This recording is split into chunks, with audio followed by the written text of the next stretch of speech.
জীবনে সব সময় যে আমরা যা চাইবো সেটাই পাবো তা কিন্তু নয়। কিছু সময় আমাদের জীবনে কিছু অযাচিত লোক এসে আমাদের ভাবনা চিন্তা, আমাদের মনোভাব, আমাদের ভালো লাগাকে, বিশেষ করে আমাদের ভালো থাকাটাকেই নষ্ট করে দেয়।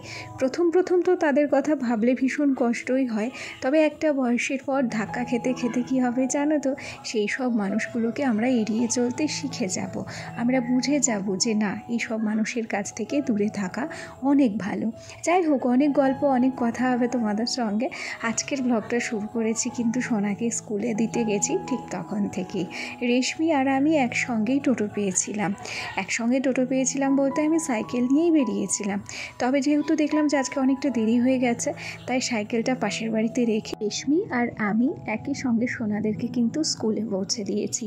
এখন আমরা হেঁটে হেঁটে বাড়ি ফিরছি। আর বাড়ি আসার সময় রাস্তায় কিন্তু একটা ব্রিজ বাঁধে, আর ব্রিজের নিচে যে খালটা রয়েছে, কি দারুণ কচুরিপানার ফুল যে ফুটেছে, যে অপূর্ব সুন্দর লাগছে দেখতে। যে সামনাসামনি দেখেছে একমাত্র সেই জানে যে কতটা সুন্দর দেখতে লাগছিল। আমার ক্যামেরা কোয়ালিটি হয়তো খারাপ, তাই খুব একটা ভালোভাবে তোমাদের সঙ্গে আমি শেয়ার করতে পারলাম না। ফেরার পথে আমরা ঢুকেছিলাম অম্বিকাদের বাড়ি। এসে শুনলাম ওদের বাড়ি প্রচুর শিউলি ফুল ফোটে, তবে ঝাড় দিয়ে সমস্ত ফুলগুলো একদিকে জড়ো করে রাখা হয়েছে।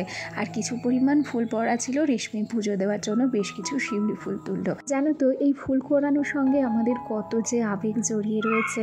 আগে যখন ছোট ছিলাম তখন ভোরবেলা ফুলের সাজি নিয়ে ফুল তুলতে বেরিয়ে পড়তাম, আর পুজোর সময় শিউলি ফুলগুলো তুলতাম, কী যে ভালো লাগতো। তবে একটা জিনিস খেয়াল করেছি, এখনকার বাচ্চাদের মধ্যে সেই আমাদের সময়কার মতো অত উৎসাহও নেই, ফুল তোলার অত উদ্যমও নেই। এখন রাস্তাঘাটে দেখাই যায় না যে আমাদের মতো বয়সী বাচ্চারা কেউ গিয়ে সাজি নিয়ে ফুল তুলছে।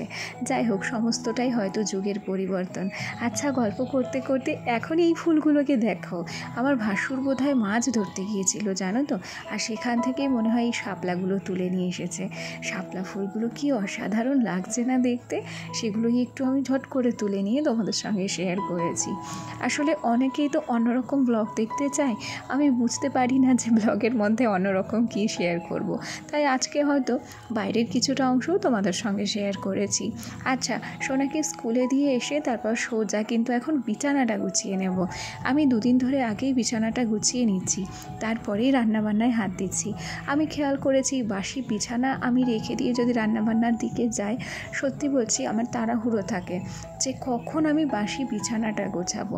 আর আগেভাগে যদি আমি বাসি বিছানাটাকে সুন্দর করে গুছিয়ে নিই, তাহলে রান্নাবান্নার ক্ষেত্রে কি আমার অতটা তাড়াহুড়ো লাগে না, ধীরে সুস্থে রান্নাবান্না করতে পারি।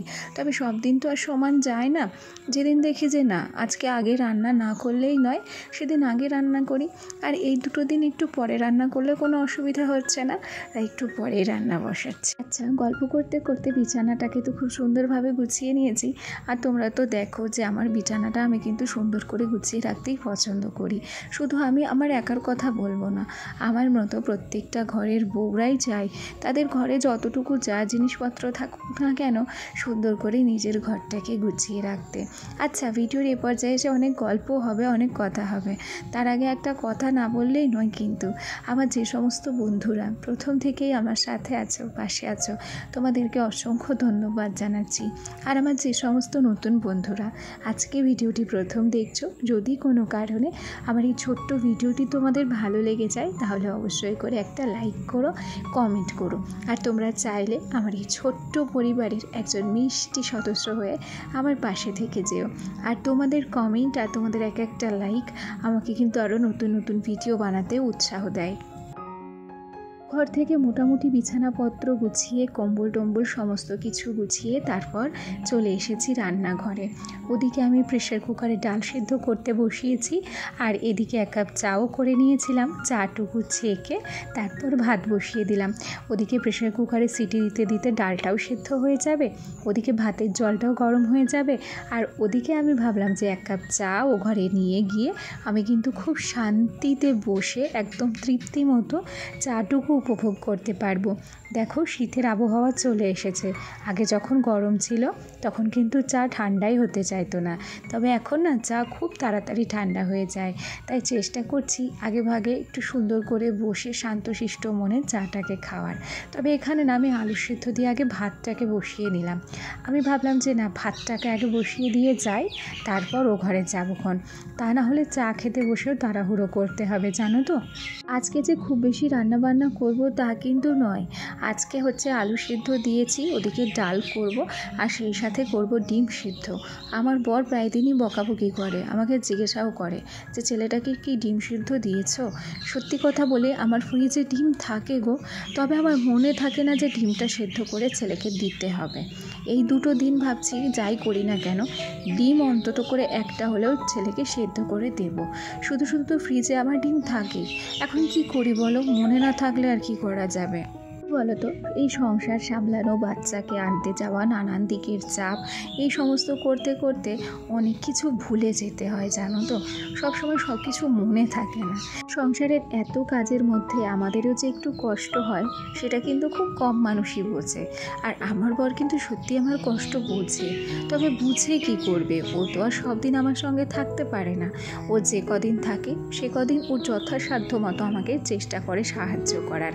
আর হ্যাঁ, তোমরা তো সবাই দেখেছো ও আমাকে সাহায্য করে, এটা আমি অস্বীকার করতে পারবো না। তবে বাদবাকি যে কদিন থাকে না সে কদিন তো সব কিছু আমাকেই একা হাতে সামলাতে হয়। তাই মাঝে মধ্যে আমার কিন্তু ভোলা রোগে ধরে। আমার ছেলে ড্রয়িং ক্লাসে ক্লে লাগবে, ক্লে দিয়ে ওদের হাতের কাজ করানো হবে। আমি বাজার থেকে 12টা ক্লে কিনেও এনেছি, তবে সেই ক্লেগুলোকে যে আমি কোথায় রেখেছি আমার আজও পর্যন্ত মনে পড়েনি। মাঝে মাঝে খুব বিরক্ত লাগে, নিজের উপর রাগ হয় এরকমভাবে ভুলে যায় বলে জানো তো। আগে তবুও এর মধ্যে তো নিজের সংসারের কাজ করতেই হবে, ঘরবাড়ি গুছিয়ে রাখতেই হবে। প্রথমেই বলেছিলাম যে সংসারের জন্য আমরা যত যাই করি না কেন আমাদের কষ্টটাকে কেউ কষ্ট বলে মনে করবে না। আর তার উপরে আমরা সব ঘরের বউরাই তো এটা মানি যে যতই আমাদের কষ্ট হোক, যতই আমাদের ক্লান্তি থাকুক না কেন, একমাত্র আমরাই পারি সমস্ত ক্লান্তি, সমস্ত কষ্ট উপেক্ষা করে একটা সংসারকে সোনার সংসারে পরিণত করতে, তাই না বলো। আচ্ছা, গল্প করতে করতে ওদিকে ডালটাও কিন্তু রান্না করে নিয়েছি। তারপর এ ঘরে এসে শোকেসের উপরে কিছু যেন একটা খুঁজছিলাম, সেটা খুঁজে পাইনি, সেটাও ভুলে গেছি। আর তারপর প্রত্যেক দিনের মতো হালকা করে আলনাটাকে ডাস্টিং করে নিয়ে এই যে এখন সাইকেল নিয়ে কিন্তু বেরিয়ে পড়েছি। ঘড়ির কাঁটায় এখন বাজছে 10:45। 10:45টার সময় আমি স্কুলে চলে এসেছিলাম, আর এখন এই যে 10টার মধ্যেই কিন্তু আমার সোনার স্কুল ছুটি হয়ে গেছে। এরপর বাড়িতে গিয়ে আবার নতুন করে যুদ্ধ শুরু হবে, ওকে খাওয়ানো, স্নান করানো, রেডি করানো, আবার ওকে পড়াতেও আসবে। আচ্ছা, ভিডিওর এ পর্যায়ে এসে আমার আজকের ভিডিওটি যদি তোমাদের একটু হলেও ভালো লাগে তাহলে প্লিজ একটা লাইক করো, কেন কি তোমাদের ছোট্ট একটা লাইক আর মিষ্টি একটা কমেন্ট আমাকে আরও নতুন নতুন বন্ধুদের কাছে পৌঁছতে সাহায্য করে। এখানে খাবার দাবার সব রেডি করে নিয়েছি। চলো আজকের ভিডিওটি তাহলে এখানেই শেষ করছি, আগামীকাল আবার দেখা হবে, টাটা।